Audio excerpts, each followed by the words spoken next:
Listeners, this incident took place in a small corner of America, the Greenbrier Valley of West Virginia. The year was 1897. Those were times when people lived without electric lights, far away from the bustle of cities and with no television. At night, darkness was truly darkness, and people believed in spirits and the supernatural. There was a young woman named Zona Heaster, beautiful, cheerful, full of life. Not long before, she had married a man named Edward Shue. But many people whispered that Edward was strange, quick to anger, secretive, with something hidden deep inside him. Then one day, shocking news spread. Zona had died suddenly at her home. Her husband claimed it was illness, a weak heart. The doctor didn't look too deeply into it either. Quickly and quietly, Zona was buried.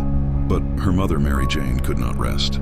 Something inside her told her that the story wasn't right. Soon, she began to have strange dreams. Imagine this, a dark room, only a candle flickering, and in that dim light, Mary Jane sees the ghost of her daughter. The spirit whispers, "Mother, I did not die of illness. Edward broke my neck." Mary Jane would wake in terror, drenched in sweat. But the next night, the dream returned. Zona's ghost appeared again, describing in detail how her husband's rage led him to seize her neck and snap it. And each time, the spirit pleaded, "Mother, bring me justice." Mary Jane told the villagers everything. They laughed at first. "A ghost told you this?" But she spoke with such certainty, such unwavering conviction, that eventually the authorities reopened the case. By daylight, the grave was opened and Zona's body was examined. The pathologist's findings froze everyone in place. Zona's neck really had been broken. This evidence pointed directly to her husband.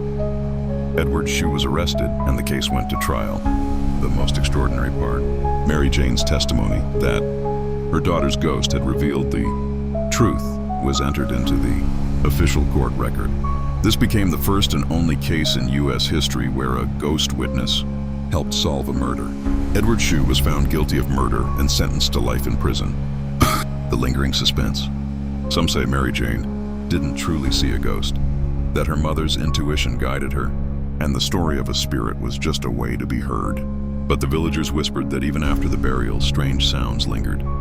On certain nights, when the wind howled past the graveyard, people swore they heard the faint cries of a woman, "Mother, my neck was broken."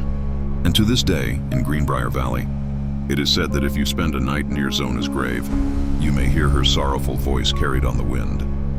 Have you heard this tale before? Reading it is one thing, but telling it aloud, slowly, in the dark, makes the suspense come alive. It makes you wonder, can the voice of the dead truly change the lives of the living?